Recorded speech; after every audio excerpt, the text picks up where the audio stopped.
So let's talk about what sugar does to your arteries.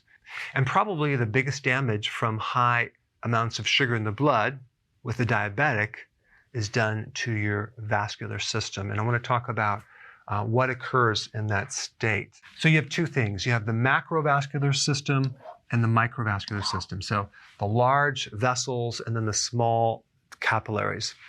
In the large vessels, you have the coronary artery. That's the artery that supplies the heart muscle, okay? And then you also have peripheral arteries throughout your body. And then you have the microvascular system, which goes to the retina of the eye. Or the kidney. If you think about it, what does the kidney do? It filters your blood. So you have the entire vascular system that gets filtered through the kidney. So you have a lot of capillaries in the kidney. Then you have these tiny nerves in your feet or your hands. Okay, so when you have high levels of sugar, it can create this damage, and it's called peripheral neuropathy, where your bottom of your feet or the fingertips become numb or painful or burning pain. And that progresses to a situation when you have more and more damage to the nervous system. And it could potentially get necrosis, or literally like the tissue is rotting. And that's simply because of this. Sugar rusts out your vascular system. It creates all sorts of oxidation. And you can think about it like an old car that has rust on it. The same thing happens inside your arteries. They start to oxidize and you start seeing damage. The layer of the inside of the blood vessel is called the endothelium. And the endothelium controls the tone of the blood vessels. It prevents certain things from invading the blood vessel, so it acts as a barrier. And it's highly sensitive to too much sugar. So high levels of glucose mimic inflammatory initiators. So glucose creates inflammation in the arteries. And that's the very beginning stage of a sequence of events that end up as a blockage in your artery. It starts with an oxidation, damage, inflammation. Cholesterol will come in after the fact.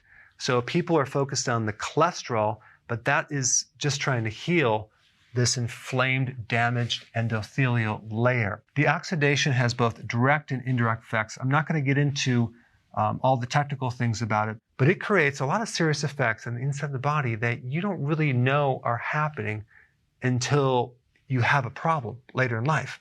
It'll also start thickening the inside of the blood vessels, creating stiffness. And then from the high sugar, you develop insulin resistance, which starts to create a decreased blood flow.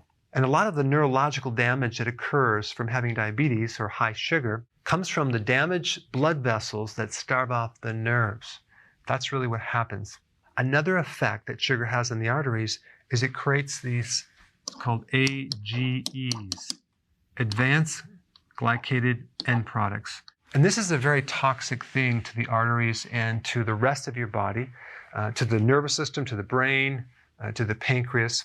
And then another thing that occurs when you have hyperglycemia, high blood sugar, is that you start to develop excessive amounts of sorbitol.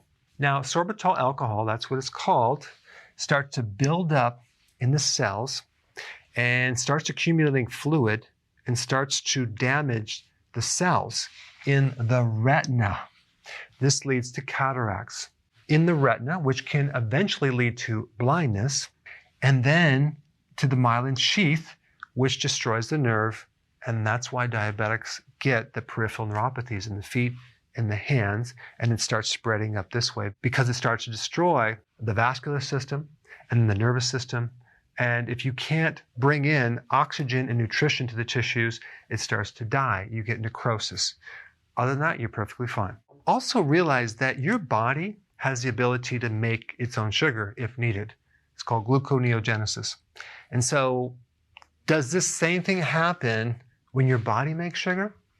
No, it doesn't, because your body also makes antioxidants that protects against the complications of high sugar. And these are the antioxidants that it makes, because with glucose comes oxidation, comes high levels of free radical damage, okay? This is another reason why you should eat food high in antioxidants versus buying some pill that has an antioxidant. You should eat lots of food with antioxidants.